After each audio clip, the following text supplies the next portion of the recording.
саламатсыздар ма оқушылар? Бүгінгі өтетін танымдық сабағымыз баршаңызға қызықты болады деген ойдамын. Ендеше барлығымыз видеоға назарымызды аударайық. Қазақтың биі де ұлттық салт дәстүрімізбен қазақтың тұрмыс тіршілігінен туындаған.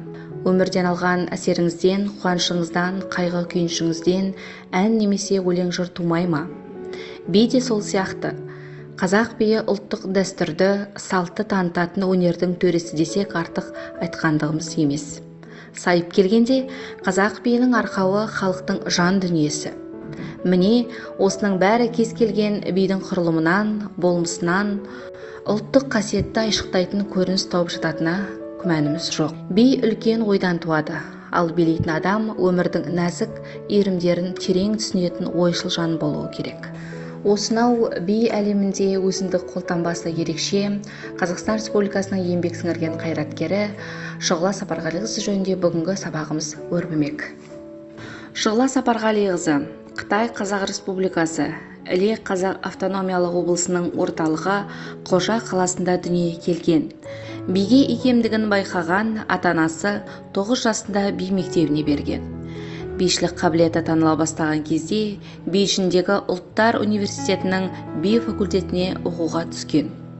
Бұл әлемге әйгілі елдегі ең беделді, жоғарғы білімді бишілер даярлайтын білім ордасы.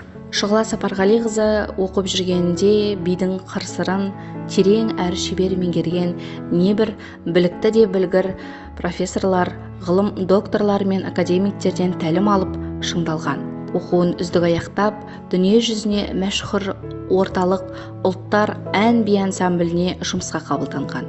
Шұғыла Сапарғалиқызы Қытай елінің ең шебер бишісі атанған, бірнеше халықаралық би байқауларының лауреаты.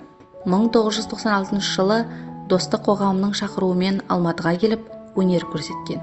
2000 жылдың күзі Шұғыла Сапарғалиқызы үшін ерекше болған. Қазақстанға келгеннен кейін Қазақстан президенті оркестрінің бас бишісі, Астанадағы Күләш Байсейітов атындағы опера және балет театрының балетмейстері болып, қазақ жастарына би өнерін тартуға айтарлықтай еңбек сіңірген. Шұғыла Сапарғалиқызы әр ұлттың биін нақышына келтіріп орындаған. Қай елдің сахнасында өнер көрсетсе де, ең алдымен қазақ биін билеген. Өзінің қазақ екенін таныту басты мақсаты болған. Қазақ биі бой тұмарым, менің жұлдызымды жарқыратқан да сол қазақ биі деп әңгімелерінде айтып жүрген. Ең алғашқы бөртенің биі мен патша құс және үкілі ару билерін сахна алып шыққан. Бидің үйлесімділігімен нақышына келтіріп орындаудың өзі бір өнер. Сахнадағы көз қарасы мен би әлеміне деген махаббаты орындаған бейнен ақ көруге болады. Соңғы жылдарда Европа елдерінде, Германияда біраз өнер көрсеткен. Өзінің жеке өнер орталықтарын ашқан.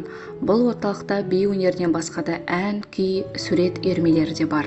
Қазақтың маңдайына біткен Шұғыласының еңбегі ел есінде қалары сөзсіз.